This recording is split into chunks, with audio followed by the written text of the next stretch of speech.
Good morning, and welcome to 5 Good Minutes with the Word. Thank you for joining me again.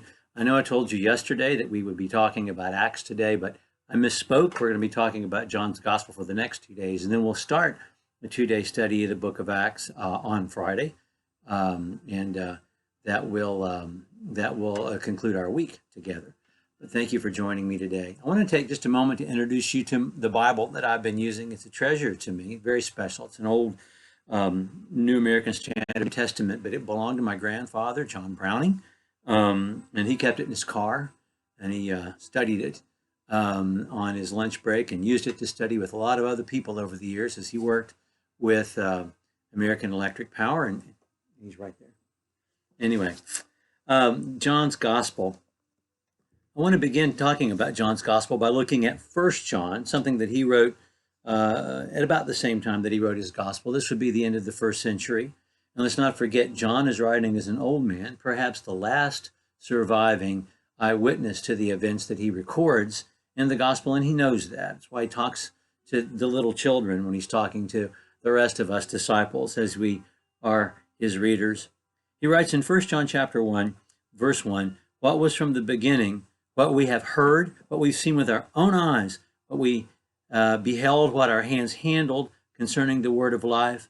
The life was manifested, and we have seen it, and bear witness, and proclaim to you the eternal life, which was with the Father and manifested in you. And we have seen and heard and proclaimed to you also, that you also may have fellowship with us, sharing with us. And indeed, our fellowship was with the Father and with his Son, Jesus Christ. And these things we write, that your joy, our joy, may be made complete. John says we were eyewitnesses of these things. We had a full experience of Jesus as human and divine on this earth. And we share that fellowship still with the Father and with the Son. And we share it with you too. You can have a full experience as a disciple with Jesus through the words that we write, because they're special words, they're inspired words, they're living words, they're God's words. In fact, at the end of his gospel, in John chapter 20, verses 30 and 31, John writes, many other signs, therefore, Jesus performed in the presence of his disciples, which are not written in this book, but these have been written that you may believe that Jesus is the Christ, the Son of God, and that in believing you may have life in his name. I want you to experience Jesus as fully human and fully divine, and therefore have life-giving faith. That's why he writes. John is not like any of the other Gospels. That's why he's not one of the synoptics. He tells us things that we want to know if all we had were Matthew, Mark, and Luke. Like the night they had the Last Supper. We know that they had it. We know that Jesus was arrested. But what did he say to his apostles?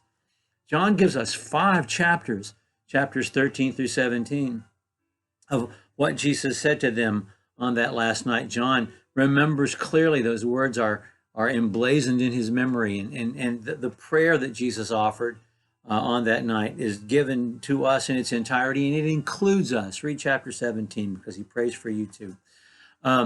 John builds his gospel around the number 7. We'll talk more about that tomorrow, because we're going to be talking about the 7 signs in John's gospel.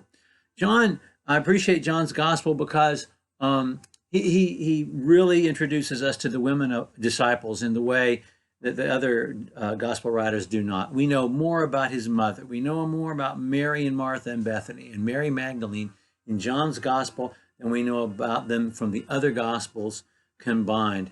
There are just important details in the crucifixion account that we don't have anywhere else. We know that Jesus took care of his mother, gave her into the care and keeping of John himself. We know that. And we also know that when the moment came for Jesus to die, it was an act of will. That when Jesus was able to say, it is finished, he yielded up his own spirit. And then there are details in the crucifixion event too. In the resurrection event, excuse me. Mary Magdalene's meeting with Jesus is such a beautiful account. And then Thomas's, where we have this declaration of faith, my Lord and my God. And Jesus, not only blesses Thomas, but blesses us as well. Looks beyond the page into our own eyes and say, if you believe the testimony of these apostles, I bless you too. And then the last chapter, Jesus brings us full circle, John 21. in the Gospels. We have Peter again going fishing and a great catch of fish, just like at the beginning. And all the Gospels, all four of the Gospels, are brought full circle and are brought to a conclusion in John chapter 21. I want to end by talking about the beginning of the Gospel, because John does not just go back to the preaching of John the Baptist or the birth of Jesus or even Abraham, but it goes all the way back to the beginning. In the beginning was the Word.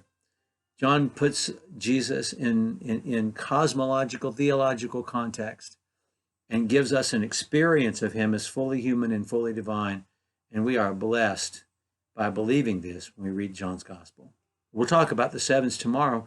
Thank you for joining me for 5